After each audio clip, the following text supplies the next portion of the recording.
અબુ આઝમીને મોકલો यूपी इलाज કરી દઈએ ઔરંગઝેબ વિવાદમાં યોગીનું નિવેદન। ઉત્તર પ્રદેશના મુખ્યમંત્રી યોગી આદિત્યનાથે બજેટ સત્રમાં વિધાન પરિષદને સંબોધિત કર્યું હતું। આ દરમિયાન તેમણે મહાકુંભના આયોજનનું વર્ણન કરતા કહ્યું કે આ એવું આયોજન હતું જેને લાંબા સમય સુધી દુનિયા યાદ રાખશે। વિપક્ષ પર પ્રહાર કરતા યોગી આદિત્યનાથે કહ્યું કે અમુક પાર્ટીઓ આનાથી સંમત નથી થતી અને મહાકુંભને લઈને ખોટી અફવાઓ ફેલાઈ રહી છે। તેમ છતાં લોકોની આસ્થા ડગી નથી।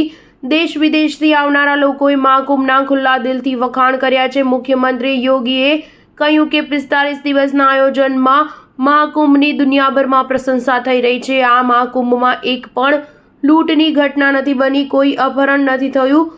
આ સનાતનના સામાજિક શિસ્તનો પ્રભાવ છે જે કહે છે કે અહીં જાતિવાદ અને ક્ષેત્રવાદની કોઈ જગ્યા નથી। સપા નેતાના ઔરંગઝેબ વિવાદ પર મુખ્યમંત્રીએ કહ્યું કે સપા એને આદર્શ માને છે જે ભારતના લોકો પર જઝિયા લગાવતો નથી। સપા ધારાસભ્ય અબુ આઝમીને यूपी મોકલી દો, તેમની સારવાર કરી દઈશું। અહીં મોટા મોટા ગુંડાઓને ઠીક કરી દીધા છે। આ પ્રદેશમાં પહેલા માફિયાઓ દોડતા હતા, પોલીસ ભાગતી હતી, માફિયાને પોલીસ સલામ કરતી હતી, પરંતુ હવે કાયદો અને વ્યવસ્થાના મામલે પ્રદેશે પોતાનો વિચાર બદલ્યો છે। આજે દેશ અને દુનિયાના લોકો પ્રદેશવાસીઓને બહુ સન્માનની દ્રષ્ટિએ જુએ છે। સ્ટાર ન્યૂઝ 7 હંમેશા સચ્ચાઈની સાથે।